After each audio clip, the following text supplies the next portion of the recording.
ನಮಸ್ಕಾರ ಎಲ್ಲರಿಗೂ welcome back. ನಾನು ಮಂಜು, ನೀವು ನೋಡ್ತಿದ್ರಿ ಮಂಜು ಸ್ಟೋರೀಸ್.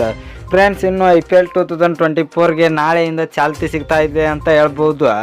ಇದರಲ್ಲಿ ಮೊಟ್ಟ ಮೊದಲನೇ ಪಂದ್ಯವಾಗಿ ನಮ್ಮ RCB ಮತ್ತು ಚೆನ್ನೈ ಸೂಪರ್ ಕಿಂಗ್ಸ್ ತಂಡಗಳು ಕಣಕ್ಕಿಳಿಯಲಿದೆ ಅಂತ ಹೇಳ್ಬೋದು.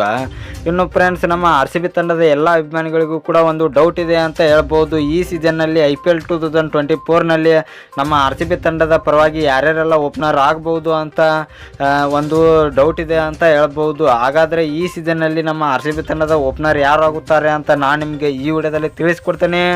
ಅದಕ್ಕಿಂತ ಮುಂಚೆ ನೀವೇನಾದರೂ ನಮ್ಮ ಚಾನಲ್ಗೆ ಹೊಸಬ್ರಾಯಿದ್ದರೆ ತಪ್ಪದೆ ಸಬ್ಸ್ಕ್ರೈಬ್ ಮಾಡಿ, ಹಾಗೆ ಪಕ್ಕದಲ್ಲಿರೋ ಬೆಲ್ ಐಕಾನ್ ಪ್ರೆಸ್ ಮಾಡಿ, ಆಲನ್ನು ಸೆಲೆಕ್ಟ್ ಮಾಡಿ. ಯಾಕೆಂದರೆ ನಾನು ಯಾವುದೇ ಕ್ರಿಕೆಟ್ ಬಗ್ಗೆ ವಿಡಿಯೋ ಮಾಡಿದರೆ ನಿಮಗೆ ತಕ್ಷಣ ನೋಡ್ಸಿ ಬರುತ್ತೆ, ಆವಾಗ ನೀವು ವಿಡಿಯೋನ ಮೊದಲಿಗರಾಗಿ ನೋಡ್ಬೋದು. ಸಬ್ಸ್ಕ್ರೈಬ್ ಅನ್ನೋದು ಸಂಪೂರ್ಣ ಉಚಿತ. ವಿಡಿಯೋ ಕೆಳಗೆ ಬ್ಲ್ಯಾಕ್ ಪ್ಲಾನ್ ಇದೆ, ಮಾಡ್ಕೊಳ್ಳಿ. ಏನೋ ಥರ ಮಾಡಿದೆ ವಿಡಿಯೋ ಶುರು ಮಾಡೋಣ ಬನ್ನಿ.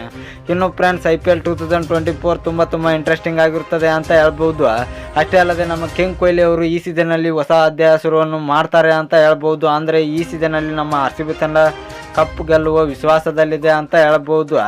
ಇನ್ನು ಚೆನ್ನೈ ವಿರುದ್ಧ ನಮ್ಮ RCB ತಂಡದ ಓಪನರ್ ಯಾರ್ಯಾರು ಆಗ್ತಾರೆ ಅಂತ ನೋಡಿದರೆ ಫ್ರೆಂಡ್ಸ್, ಈಗ ಎಲ್ಲ ಅಭಿಮಾನಿಗಳು ತಿಳಿದುಕೊಂಡಿದ್ದೇನೆಂದರೆ ವಿರಾಟ್ ಕೊಹ್ಲಿ ಮತ್ತು ಪಾಪ್ ಡು ಪ್ಲೆಸಿ ಅವರು ಓಪನಿಂಗ್ ಮಾಡ್ತಾರೆ ಅಂತ. ಆದರೆ ಇಲ್ಲೊಂದು ಡೌಟ್ ಬರ್ತಾ ಇದೆ ಅಂತ ಹೇಳ್ಬೋದು. ಕ್ಯಾಮರೂನ್ ಗ್ರೀನ್ ಅವರನ್ನು ಈ ಸೀಸನ್ನಲ್ಲಿ ಓಪನಿಂಗ್ ಆಗಿ ಆಡಿಸ್ತಾರಂತೆ.